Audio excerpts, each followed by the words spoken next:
നമസ്കാരം.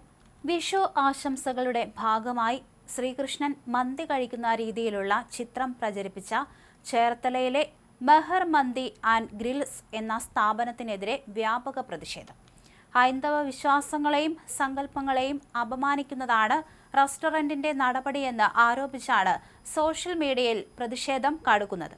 മുതിർന്ന മാധ്യമപ്രവർത്തകൻ GK സുരേഷ് ബാബുവാണ് ഈ വിഷയത്തിൽ ശക്തമായ പ്രതികരണവുമായി രംഗത്തെത്തിയത്. അദ്ദേഹത്തിന്റെ ഫേസ്ബുക്ക് കുറിപ്പ് ഇങ്ങനെയാണ്: ചേർത്തലയിലെ മെഹർ മന്തി ആൻഡ് ഗ്രിൽസ് എന്ന പിതൃശൂന്യന്മാർ ഇറക്കിയിട്ടുള്ള വിഷു ആശംസ കാർഡാണിത്.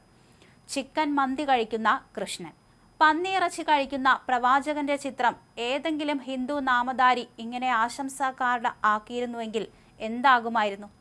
കൃഷ്ണൻ ഭാരതത്തിന്റെ ഹൃദയവികാരമാണ്.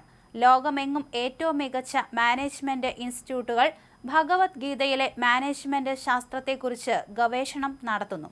ഇവിടെ പിതൃശൂന്യ ജിഹാദികൾ കൃഷ്ണനെ അപമാനിക്കുന്നു. സ്വന്തം പാരമ്പര്യത്തിലും സംസ്കാരത്തിലും അഭിമാനമുള്ള പിതൃപരമ്പരയിൽ വിശ്വസിക്കുന്ന ഹിന്ദുക്കൾ ഈ കടയിൽ കയറരുത്. ഇത് ചെയ്തവനെ തെരുവിൽ നേരിടാൻ ഹിന്ദു സമൂഹത്തിനാകണം. എവിടെ നിയമപാലകരും മൈനർ പെണ്ണിനെ കെട്ടിക്കാൻ നടക്കുന്നവർക്കും ഒന്നും പറയാനില്ലേ? അദ്ദേഹം ഫേസ്ബുക്കിലൂടെ ചോദിക്കുന്നു. അതേസമയം സംഭവത്തിൽ നിയമപാലകർ ഇടപെടണമെന്നും പ്രതിഷേധക്കാർ ആവശ്യപ്പെടുന്നുണ്ട്.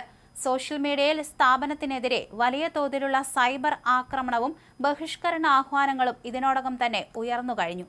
ക്ഷേത്ര സംരക്ഷണ സമിതിയുടെ സംസ്ഥാന ഭാരവാഹി കൂടിയാണ് GK സുരേഷ് ബാബു. അതേസമയം ഈ ഒരു സംഭവത്തിൽ മാപ്പു പറഞ്ഞ് കടയുടമയും രംഗത്ത് വന്നു. പോസ്റ്റർ ചെയ്യാൻ ഏൽപ്പിച്ച ആളിന്റെ അറിവില്ലായ്മയാണ് പോസ്റ്റർ എന്നാണ് പ്രതികരണം.